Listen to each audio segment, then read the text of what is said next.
ഒരു 1 kg correct വരുന്ന നല്ല സൂപ്പർ ആൻഡ് സോഫ്റ്റ് ആയിട്ടുള്ള ഒരു വൈറ്റ് ഫോറസ്റ്റ് കേക്കിൻ്റെ റെസിപ്പിയാണ് കാണിക്കുന്നത്.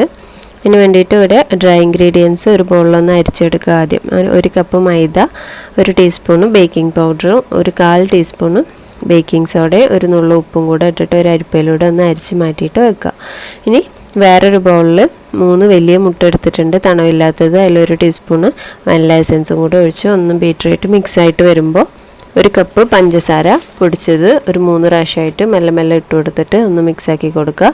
എന്നിട്ട് നല്ല പോലെ ബീറ്റ് ചെയ്തെടുക്കുക. നല്ല ഫ്ലഫി ആയിട്ട് വരണ വരെ നന്നായിട്ട് ബീറ്റ് ചെയ്ത് കൊടുക്കുക. ഇനി അതിൽ 1/4 കപ്പ് ഓയിലും കൂടെ ഒഴിച്ചിട്ട് ഒന്ന് മിക്സാക്കി കൊടുക്കുക. ഓയിൽ ഒഴിച്ച ശേഷം ബീറ്റർ വെച്ചിട്ട് തന്നെ ചെറിയ സ്പീഡിൽ ലോ സ്പീഡിലിട്ടിട്ട് ഒന്ന് മിക്സാക്കി കൊടുത്താൽ മതി. കൈ വെച്ചിട്ട് മിക്സായി കിട്ടാൻ കുറച്ച് പണിയാണ്, കാരണം ഓയിൽ താഴെ പോവും. അപ്പോൾ ഇവനായിട്ട് മിക്സായി കിട്ടണമെങ്കിൽ ബീറ്റർ വെച്ചിട്ട് തന്നെ ഒന്ന് ലോ സ്പീഡിൽ മിക്സാക്കി കൊടുത്താൽ മതി. പിന്നെ ഇത് പൊന്തിയത് താഴ്ന്നു പോകാനും പാടില്ല. ഇനി നമുക്കതിൽ അരിച്ച് വെച്ചിട്ടുള്ള ഫ്ലോർ ഇട്ട് കൊടുക്കുക. അത് 3 പ്രാവശ്യമായിട്ടാണ് ഇട്ട് കൊടുക്കുന്നത്. മെല്ലെ മെല്ലെ ഇട്ടിട്ട് ഒന്ന് ഫോൾഡ് ചെയ്തെടുക്കുക. ഒരേ ഡയറക്ഷനിൽ നല്ല സ്പീഡിൽ കുത്തി ഇളക്കണ്ട, മെല്ലെ ഫോൾഡ് ചെയ്തെടുക്കുക. അതുപോലെ തന്നെ 1/2 കപ്പ് ചെറിയ ചൂടുള്ള പാലെടുത്തിട്ടുണ്ട്, നേരിയ ചൂടുള്ളൂ. അതും കൂടെ 3 പ്രാവശ്യമായിട്ട് ആദ്യം ഫ്ലോർ ഇട്ട് കൊടുക്കുക, പിന്നെ പാലിട്ട് കൊടുക്കുക, വീണ്ടും ഫ്ലോർ, വീണ്ടും പാൽ, അതുപോലെ 3 പ്രാവശ്യമായിട്ട് മിക്സ് ചെയ്തെടുക്കുക. മെല്ലെ മെല്ലെ ഫോൾഡ് ചെയ്ത് മിക്സാക്കി കൊടുക്കുക.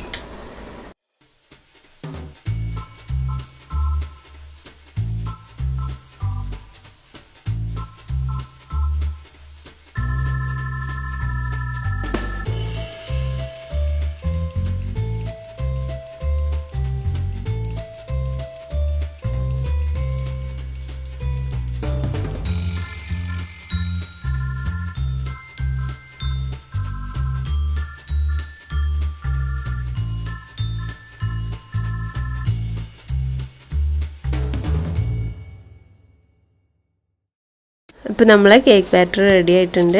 ഇനി അതിനൊരു 7 ഇഞ്ചിൻ്റെ ബേക്കിംഗ് പേപ്പർ വെച്ച് കൊടുത്തിട്ടുള്ള കേക്ക് ടിന്നിൽ ഒഴിച്ച് കൊടുക്കുന്നുണ്ട്. ഇത് 7 ഇഞ്ചിന് കറക്റ്റാണ് ഈ കേക്ക്, മുകളിലേക്കും ഒക്കെ കറക്റ്റ് ലെവലായിട്ടാണ് എനിക്ക് വന്നിട്ടുള്ളത്. നിങ്ങൾക്ക് ഡൗട്ട് ഉണ്ടെന്നുണ്ടെങ്കിൽ ഒരു 8 ഇഞ്ചിൻ്റെ കേക്ക് ടിന്ന് എടുക്കാം.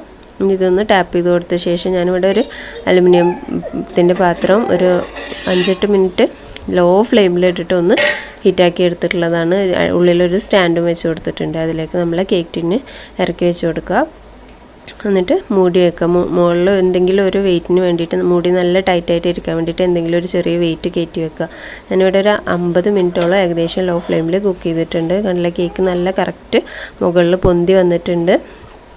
അതുപോലെ തന്നെ നല്ല ഈവനായിട്ട് കുക്ക് ആയിട്ടുണ്ട്. ചെറിയ ഗോൾഡൻ കളർ വന്നിട്ടുണ്ട് കേക്ക് മുകളിൽ. ഇനി നല്ല പോലെ ചൂടാറിയതിന് ശേഷം മാത്രം വേണം ഇത് പുറത്തേക്ക് എടുക്കാൻ. അല്ലാന്നുണ്ടെങ്കിൽ ഉറപ്പായിട്ടും കേക്ക് പൊട്ടിപ്പോവും, കാരണം അത്രയും സോഫ്റ്റാണ്.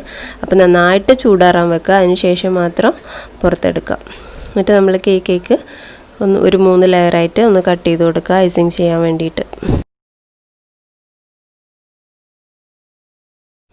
1 കിലോ കേക്കിന് 1/4 കപ്പ് വിപ്പിംഗ് ക്രീമാണ് എനിക്ക് കറക്റ്റ് അളവായിട്ട് വരാറ്. കൂടുതലും ആവാറില്ല, അതിൽ ബാക്കിയും വരാറില്ല. അപ്പോൾ 1/4 കപ്പ് വിപ്പിംഗ് ക്രീം നന്നായിട്ട് ബീറ്റ് ചെയ്തെടുക്കുക. പിന്നെ കേക്ക് ഷുഗർ സിറപ്പ് ഉണ്ടാക്കാനായിട്ട് ഒരു 1/2 കപ്പ് വെള്ളവും 1/4 കപ്പ് പഞ്ചസാരയാണ് ഞാൻ എടുക്കാറ്. അതൊന്ന് ഒരു 3-4 മിനിറ്റ് ഒന്ന് ബോയിൽ ചെയ്തെടുക്കുക. എന്നിട്ട് ഫ്ലെയിം ഓഫ് ചെയ്ത് നന്നായി തണുത്ത ശേഷം ഈ കേക്കിന് മുകളിലായിട്ട് നല്ലപോലെ വെറ്റ് ചെയ്ത് കൊടുക്കുക. അതുപോലെ തന്നെ ഞാനിവിടെ കുറച്ച് മിൽക്ക് മെയ്ഡ്, ഒരു 1/4 കപ്പ് ഇല്ല, അതിലും കുറച്ച് മിൽക്ക് മെയ്ഡ് 2-3 ടേബിൾ സ്പൂൺ നല്ല ചൂടുള്ള പാലിൽ ഒന്ന് മിക്സാക്കി ലൂസാക്കി കൊടുത്തതും ഈ ഷുഗർ സിറപ്പിൻ്റെ മുകളിലായിട്ട് കുറച്ച് ഒഴിച്ച് കൊടുക്കാറുണ്ട്. അത് നിങ്ങൾ ഓപ്ഷണലാണ്. ടേസ്റ്റ് വേണമെന്നുണ്ടെങ്കിൽ അതും കൂടെ ഒന്ന് ഒഴിച്ച് കൊടുക്കുക ഷുഗർ സിറപ്പിൻ്റെ കൂടെ. എന്നിട്ട് മുകളിൽ ക്രീം അപ്ലൈ ചെയ്യുക. അതിന് മുകളിലായിട്ട് കുറച്ച് വൈറ്റ് ചോക്ലേറ്റ് ഗ്രേറ്റ് ചെയ്തതും കൂടെ ഇട്ട് കൊടുക്കുക. ഇനി സെക്കൻഡ് ലെയർ വെക്കുക. അതുപോലെ ഫുള്ള് കേക്ക് കംപ്ലീറ്റ് ആയിട്ട് ഫിനിഷ് ആക്കി എടുക്കുക.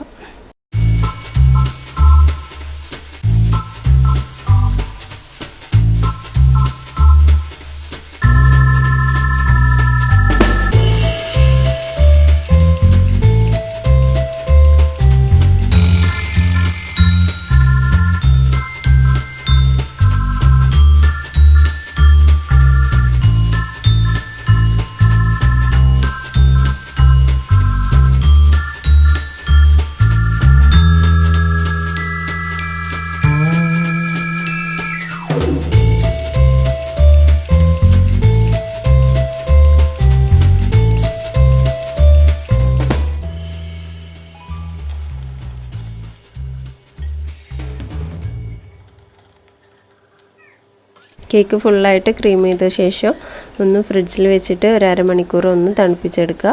അതിന് ശേഷം സൈഡിലൊക്കെ ഞാനിവിടെ വൈറ്റ് ചോക്ലേറ്റ് ഗ്രേറ്റ് ചെയ്തത് വെച്ചിട്ട് ഒന്ന് കോട്ട് ചെയ്ത് കൊടുക്കുന്നുണ്ട്. പിന്നെ നിങ്ങളെ ഇഷ്ടം പോലെ എങ്ങനെയാണെന്ന് വെച്ചാൽ ഗാർണിഷ് ചെയ്തെടുക്കുക.